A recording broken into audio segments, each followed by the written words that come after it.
Olá, gente, tudo bom? Aqui é o professor Patrick e hoje, na nossa aula, nós vamos estar falando sobre o Imperative Mood. O Imperative Mood, que seria o modo imperativo, né, no português, ele é formado através do uso do verbo no infinitivo, ou seja, o verbo normal, na forma normal dele. E nesse caso, não é necessário a gente estar utilizando o sujeito. Ou seja, não é importante a gente falar sobre quem está fazendo a ação, porque nesse caso a gente já entende que a pessoa que vai realizar essa ação é a pessoa que está a quem nós estamos nos referindo, né? Então, se eu falo para vocês, por exemplo, pay attention, que seria preste atenção, eu não usei um sujeito, então nesse caso a gente entende que a pessoa que está sendo o sujeito dessa ação é aquele que está ouvindo a ação, ou seja, a pessoa a quem eu estou me referindo, que nesse caso é vocês que estão assistindo, né? A gente vai usar, então, o verbo mais um complemento. A gente tem alguns exemplos, seria go away, que é vai embora, eat your meal, que é come a sua refeição, talk to me, fale comigo, né? O imperativo ele pode ser usado em alguns casos diferentes. Ele pode ser usado para fazer um convite, para oferecer algo, para dar uma ordem, para fazer um pedido, dar um conselho.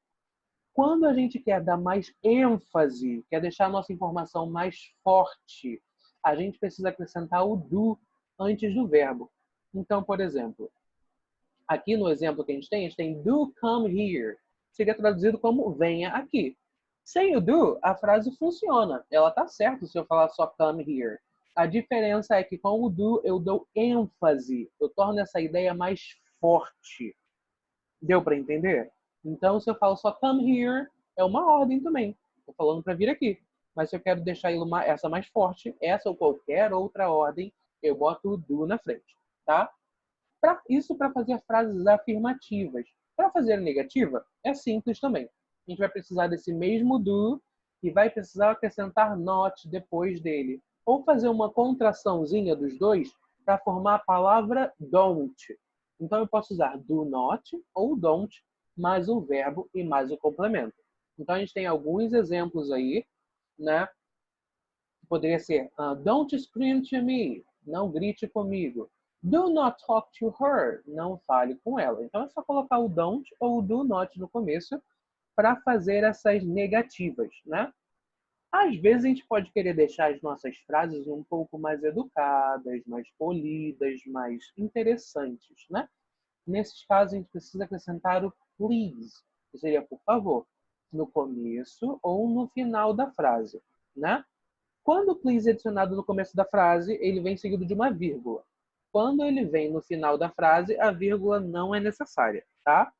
Então, eu posso falar, por exemplo, please come with me, igual o exemplo que tem aí, por favor, venha comigo. Ou eu posso colocar ele no final. Call the doctor, please. Ligue para o médico, por favor. Nesse caso, colocar no final da frase, essa vírgula não é obrigatória, tá? A gente pode usar o please para fazer frases negativas também, sem nenhum problema.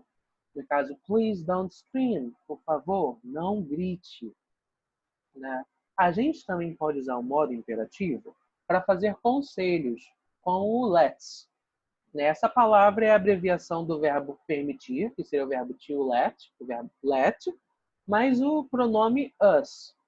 No Brasil, a gente conhece essa estrutura como vamos, né?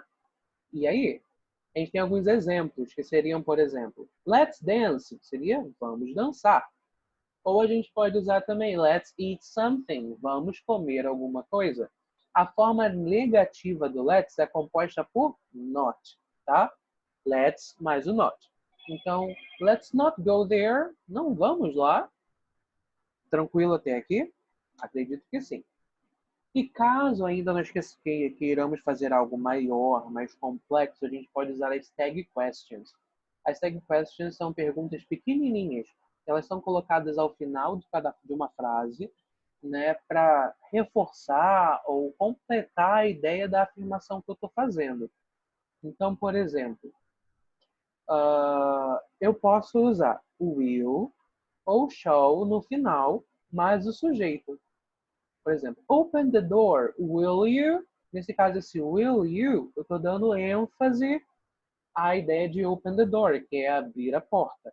As frases no imperativo, elas geralmente são acrescidas de will you.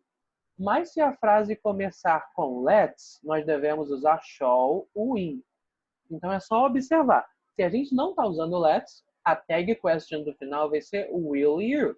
É para dar uma ênfase essa estrutura no final. Se a gente usa o let's, a gente precisa usar o shall ou will. Então, gente, por hoje é basicamente isso, né? Falamos hoje sobre o Imperative Mood, o modo imperativo. Espero que vocês tenham entendido, de verdade. E é isso, tá? Façam um exercício que eu vou estar postando junto com o vídeo. E até a próxima.